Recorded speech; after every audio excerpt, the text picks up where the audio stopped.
Let me ask you a question. How many times have you explained a medical concept to a patient only to realize halfway through that understanding medicine and explaining medicine are two completely different skills?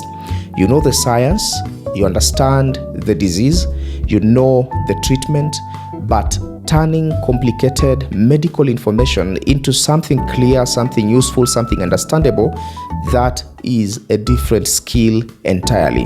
And here is something most healthcare professionals do not realize.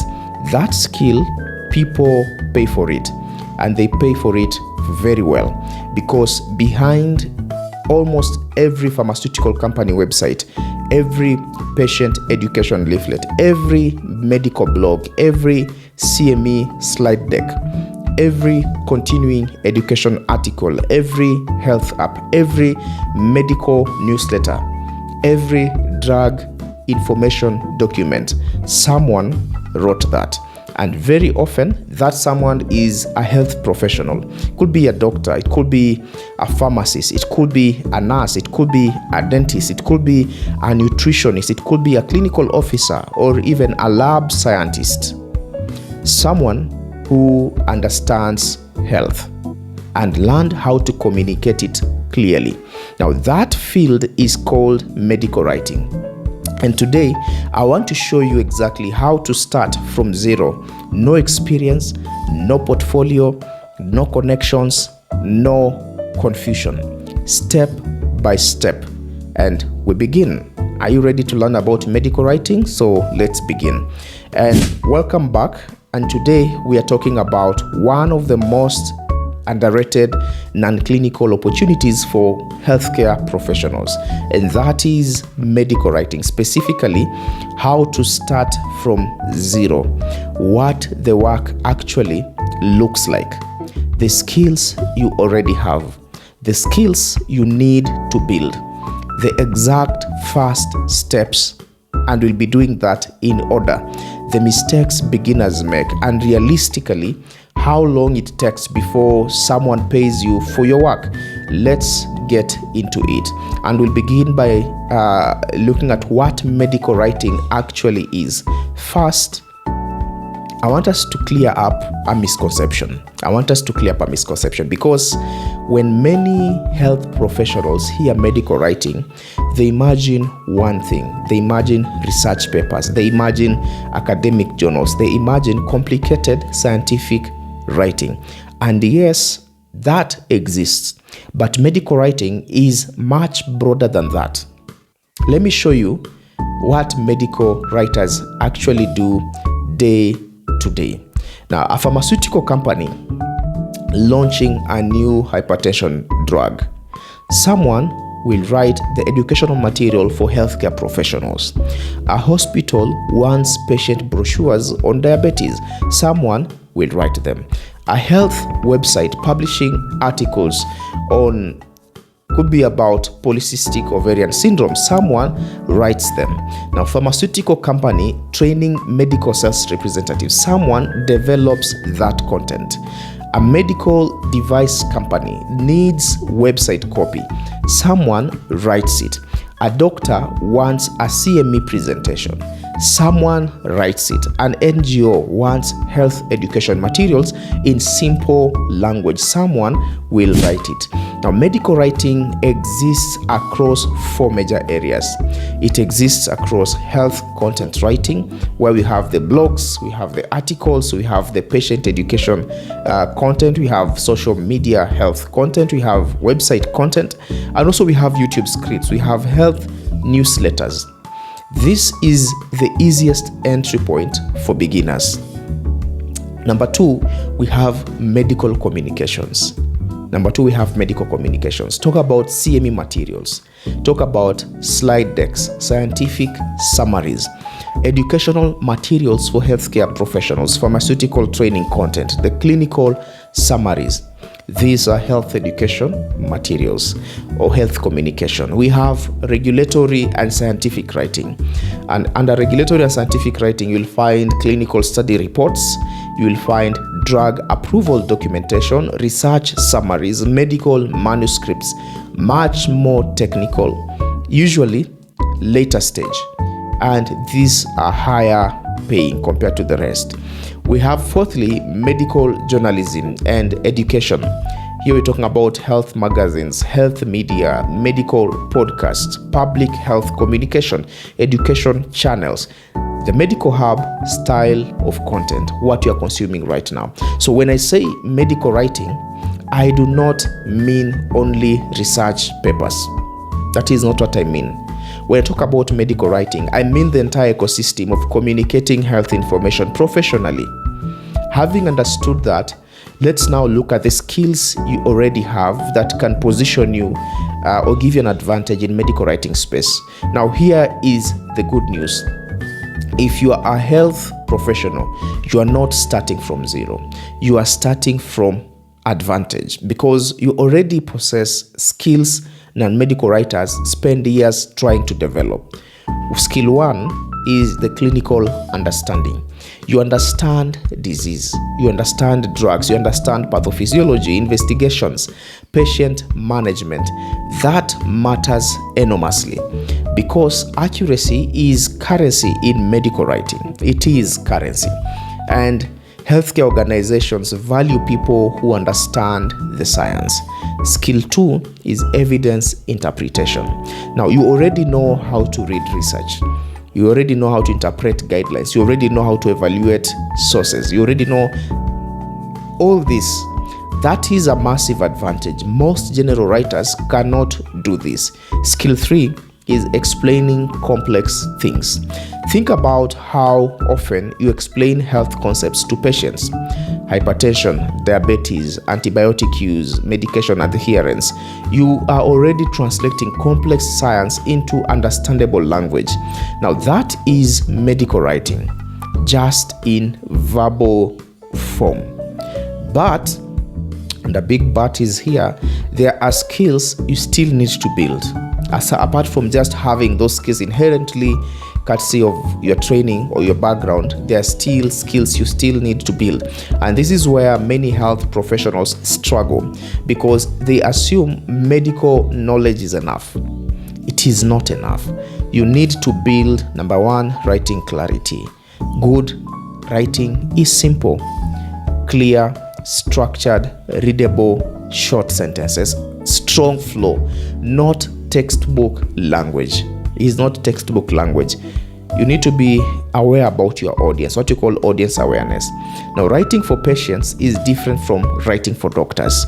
Writing for regulators is different from writing for social media. You must learn who you are writing for. Also, you need search and digital skills. This is basic search engine optimization, formatting skills, content structure, headline writing, online publishing. These are very learnable, but they are necessary. Having understood that, let's look at the exact step-by-step roadmap on how you can get into this space. Step-by-step roadmap on how you can get to this space. Now, let me give you a simple roadmap, and I'll do that in order because most people start randomly and then they quit when things don't work out. Step one, pick a writing lane. Do not try everything. Choose one starting point. My recommendation is this: start with health content writing because it is easiest to break into and teaches foundational skills. Focus on health blogs, patient education, health websites, medical scripts, educational content. This is a very good place for you to begin. Step two, study good medical writing. Now, for 2 weeks, read, observe, study. Look at the following. Look at Mayo Clinical articles. Look at Cleveland Clinical blogs. Look at WebMD website. Look at Medical News Today website, WHO educational content. Go to these websites and study their materials. Look at Kenya Ministry of Health materials. Notice how they explain things. Structure ideas, simplify complexity. That is training. Consume that content. Step three, start writing before anyone pays you.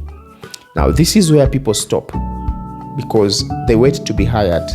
No, you shouldn't wait to be hired. You build before opportunity comes. Write 5 to 10 sample pieces.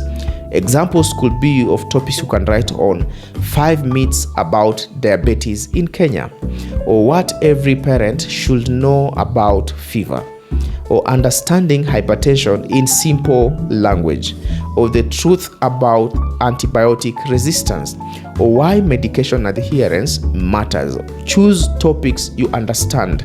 Write, rewrite, then improve. Step 4, build a small portfolio. Now put your work somewhere visible.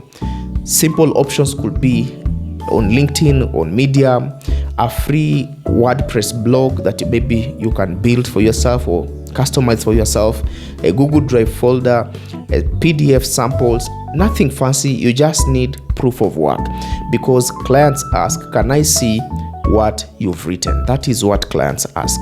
Step 5, learn basic freelance positioning. Now start showing up. Show up on LinkedIn, show up on health communities, show up on healthcare startups, on NGOs, on pharma companies, medical communication agencies. Look for opportunities. Don't just wait for opportunities to come, but begin looking for them, even unpaid opportunities initially. Yes, I said unpaid strategically. So 1 or 2 quality projects to build credibility, it's worth it if you're writing and publishing on a credible platform. Years of unpaid work, that is not it. But in the beginning, you may need to do free articles or unpaid work to build your credibility. Step 6, get your first paid piece. Usually this happens through someone seeing your work, a referral that came through on LinkedIn, a former colleague, a pharma company, a doctor needing educational content, a hospital needing health materials, a research group.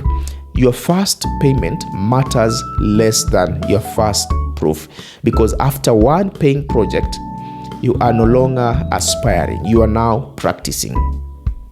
Now, having understood that, I want to highlight common beginner mistakes that you should avoid. And let me save you some pain by highlighting this. Now, these mistakes, I'll list them one by one. Mistake number 1 is writing like a textbook. Nobody wants to read.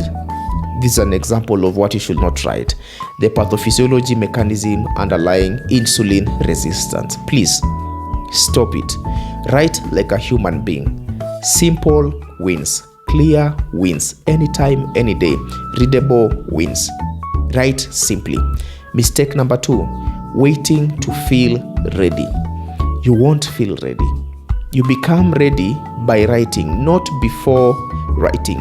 Mistake number 3, trying to sound smart. Now, smart writers simplify. Confusing writers complicate. If a patient cannot understand it, you probably need to rewrite. Mistake number 4, expecting fast money. Now, this is not overnight success. Realistically, medical writing is a skill. Medical writing is a skill, and skills take time to compound. Now, I want to leave you with this, even as I conclude this video. Medical writing is not about becoming a writer. It is about becoming a better communicator of health. And healthcare desperately needs people who can bridge science and understanding, people who know the medicine and can explain it clearly. That could absolutely be you, starting from zero. Before you go, 2 things I would like to ask of you. First is for you to move to the comment section, and while in the comment section, tell me what area of medical writing interests you the most. Is it health content? Is it CME writing? Is it research writing? Is it pharma content? Is it patient education? Drop it below in the comment section. Secondly, if this video gets enough interest, I'll do a full practical walkthrough on how to land your first medical writing client as a health professional, including portfolio examples, including platforms, called outreach, and exact pricing of your work. Subscribe, like the video, and I'll see you in the next one. This is Dr. Libea Bethwell, and thank you for watching.